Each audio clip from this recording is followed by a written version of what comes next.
आनंदाची गोष्ट आहे की महाराष्ट्रातील माझ्या प्रचाराची सुरुवात मी जतमधून करतोय।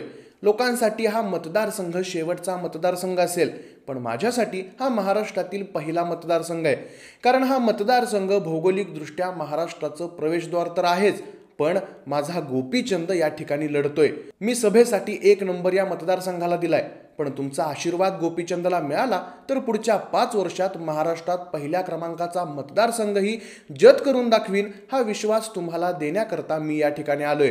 गोपीचंदला निवडून द्या, जतच्या विकासाची गॅरंटी हा देवाभाऊ घेतोय। हे शब्द आहेत उपमुख्यमंत्री देवेंद्र फडणवीस यांचे। महाराष्ट्रातील प्रचाराचा शुभारंभ करताना त्यांनी हे उद्गार काढलेत। ठिकाण होतं सांगली जिल्ह्यातलं जत आणि उमेदवार अर्थातच गोपीचंद पडळकर। लढणार की नाही लढणार, स्वतः लढणार की भावाला लढवणार, आणि स्वतः लढले तर नेमकं कुठून लढणार, या सगळ्या प्रश्नांची उत्तरं मिळाली जेव्हा गोपीचंद पडळकरांचं नाव जत विधानसभा मतदारसंघातून भाजपकडून फायनल झालं। जत विधानसभा मतदारसंघामध्ये भारतीय जनता पार्टीकडून गोपीचंद पडळकर आणि विरोधात आहेत काँग्रेसकडून विद्यमान आमदार विक्रमसिंह सावंत। फडणवीसांनी स्वतः पडळकर यांच्या बाजूनं रान पेटवायला सुरुवात केल्यामुळं जत विधानसभा मतदारसंघातील यंदाची लढत प्रतिष्ठेची झाली। पण मग 4 निवडणुकांमध्ये पराभूत झालेले गोपीचंद पडळकर फडणवीसांच्या दृष्टीने इतके महत्त्वाचे का आहेत? विद्यमान आमदार विक्रमसिंह सावंत यांना पडळकर आव्हान देऊ शकतात का? मतदारसंघात भाजपच्या नेत्यांकडून झालेली बंडखोरी इथं कशी निर्णायक ठरेल? आणि कोण असेल जत विधानसभा मतदारसंघाचा पुढचा आमदार? याच प्रश्नांचा थोडक्यात आढावा घेऊयात आजच्या व्हिडिओच्या माध्यमातून। नमस्कार मंडळी, मी आशुतोष आणि तुम्ही पाहता .com अर्थात कॅरी ऑन मराठी। तर मंडळी, जत विधानसभा मतदारसंघ तसा काँग्रेसचा वरचष्मा असलेला मतदारसंघ।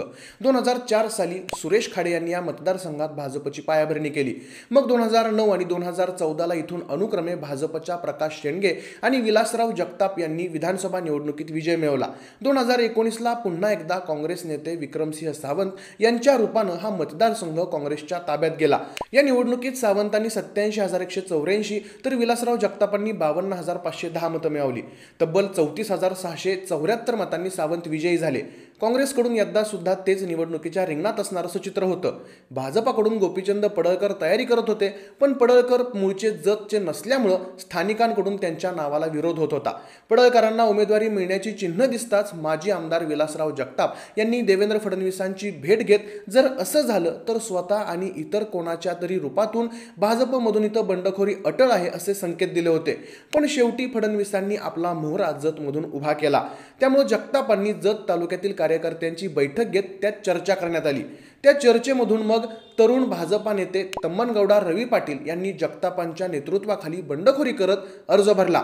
अगदी शेवटपर्यंत त्यांची बंडखोरी शमवण्याचे प्रयत्न झाले।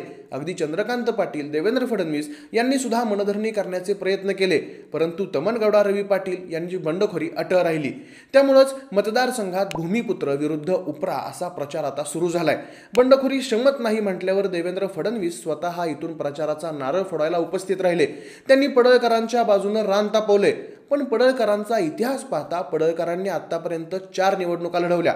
2009 आणि 2014 मध्ये ते सांगलीतल्या खानापूरमधून निवडणुकीला उभे राहिले होते, पण दोन्ही निवडणुकांमध्ये त्यांचा पराभव झाला होता।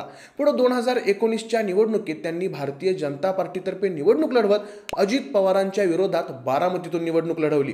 बारामतीमध्ये असणाऱ्या धनगर मतांची बेरीज जुळवून ही खेळी भाजपकडून खेळण्यात आली होती, परंतु तिथं सुद्धा पडळकरांवर डिपॉझिट जप्त होण्याची नामुष्की आली।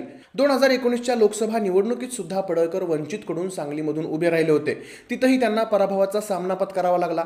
त्या निवडणुकीत मी श्रीमंत नाही, गर्मश्रीमंत नाही, माझा कोणता कारखाना नाही, मी मोकळा माणूस आहे, त्यामुळे मला सालगडी म्हणून 5 वर्ष बिनपगारी वापरून घ्या, हे मतदारांना केलेलं आवाहन बरंच गाजलं होतं। अखेर त्यांना विधान परिषदेच्या रूपानं आमदारकी मिळाली खरी, पण 4 निवडणुकात पराभव होऊन सुद्धा देवेंद्र फडणवीसांसाठी पडळकर महत्त्वाचे का ठरतात? याचं मुख्य कारण म्हणजे देवेंद्र फडणवीस यांनी महाराष्ट्र भाजपामध्ये आपला कमान वाढवलाय। आपल्या प्रतिस्पर्ध्यांना त्यांनी अलगद बाजूला केले आणि यात त्यांच्या मागे उभ्या असणाऱ्या नव्या फळीमध्ये गोपीचंद पडळकर महत्त्वाचं नाव आहे। पडळकर कोणतीही पर्वा न करता थेट पवारांना भेटतात। फडणवीसांना टार्गेट करणाऱ्या जरांगेंना अप्रत्यक्ष विरोध करतात। त्यामुळे पडळकर फडणवीसांच्या मर्जीतल्या पहिल्या फळीतल्या नेत्यांमध्ये मोडतात. काल फडणवीसांनी त्यांचा उल्लेख महाराष्ट्राची मुलूक मैदानी तोप असा केलाय. शिवाय 2019च्या लोकसभा निवडणुकीवेळी त्यांना जतमधून मताधिक्य मिळालं होतं. धनगर असल्यामुळं जतमधून धनगर मतांची त्यांना मदत होऊ शकते. त्यामुळंच जरी पडळकर नेहमी वादात असले, अगदी त्यांच्या वक्तव्यांमुळं भारतीय जनता पार्टीला जाहीर माफी मागावी लागत असली, तरी पडळकर भारतीय जनता पार्टीसाठी आणि खास करून देवेंद्र फडणवीसांसाठी महत्त्वाचे ठरतात. आणि याचाच प्रत्यय कालच्या फडणवीसांच्या भाषणातून आलेला दिसून येतो. आता इथून विक्रमसिंह सावंत यांच्यासाठी भूमिपुत्र आणि भाजपामधून झालेली बंडखोरी यामुळे निवडणूक एकतर्फी वाटताना फडणवीसांनी इथं गोपीचंद पडळकरांच्या बाजूनं वातावरण तापवायला सुरुवात केली. एका बाजूला विक्रमसिंह सावंत यांनी मतदारसंघातील पाणी प्रश्नावरून विधान भवनात अनेक वेळा प्रश्न उपस्थित केलेत. शिवाय कोट्यावधींचा निधी मतदारसंघात आणून विकास कामं केलेत. तर दुसऱ्या बाजूला पडळकरांनी सुद्धा मागच्या वर्षभरात मतदारसंघात निधी आणल्याचा दावा केलाय. शिवाय जतचा दुष्काळी तालुका हा चेहरा पुसण्यासाठी आपण प्रयत्नशील असणार आहोत अशी ग्वाही सुद्धा पडळकरांकडून देण्यात येते. भाजपकडून नाव जाहीर झाल्यापासून पडळकरांसाठी जत मतदारसंघ अडचणीचा ठरणार अशी चित्र दिसत होती. कारण पक्षातूनच त्यांच्या नावाला विरोध झाला आणि त्यातूनच शेवटी फडणवीस स्वतः इथून पडळकरांसाठी मैदानात उतरलेत. काँग्रेसच्या विक्रमसिंह सावंतांकडून विशाल पाटील, विश्वजित कदम इथून त्यांना ताकद देत आहेत. त्यामुळं जतची यंदाची निवडणूक प्रतिष्ठेची तर आहेच, पण ती अटीतटीची सुद्धा असणार आहे. पण यात निर्णायक ठरणार आहेत ते भाजपचे बंडखोर असणारे उमेदवार तम्मनगौडा रवी पाटील. स्वतःच्याच पक्षातून झालेली बंडखोरी, त्यात भूमिपुत्र विरुद्ध उपरा हा प्रचार पडळकरांच्या विरोधात जातोय. आता पडळकरांच्या बाजूनं क्रांतिसिंह नाना पाटील ते रोहित पवार अशा आपला भाग सोडून इतर मतदारसंघातून निवडणूक लढवणाऱ्या नेत्यांचे दाखले दिले जात असले तरी जतचा विषय जरा वेगळा असणार आहे. मग आता निकाल काय लागतो हे 23 तारखेला सर्वांना समजेलच. बाकी मंडळी, तुम्हाला काय वाटतं? भाजपतून झालेली बंडखोरी, स्थानिक विरुद्ध उपरा या विरोधात पडळकरांचा निभाव लागेल का? तम्मनगौडा रवी पाटील यांची बंडखोरी कुणाच्या पथ्यावर पडेल? की मग इथं सांगली पॅटर्न दिसू शकतो? विक्रम सावंत आपला गड राखतील की मग फडणवीसांच्या तालमीतले गोपीशेठ मैदान मारतील? विक्रम सावंत, गोपीशेठ पडळकर की मग तम्मनगौडा रवी पाटील? कोण असेल जत विधानसभा मतदारसंघाचा पुढचा आमदार? तुमची मतं आम्हाला कमेंट्स करून नक्की कळवा. आपला आजचा व्हिडिओ आवडला असेल तर व्हिडिओला लाईक करा, शेअर करा. सोबतच असेच नवनवीन व्हिडिओ पाहण्यासाठी आपल्या कॅरी ऑन मराठी या यूट्यूब चॅनलला सबस्क्राईब करायला विसरू नका. धन्यवाद.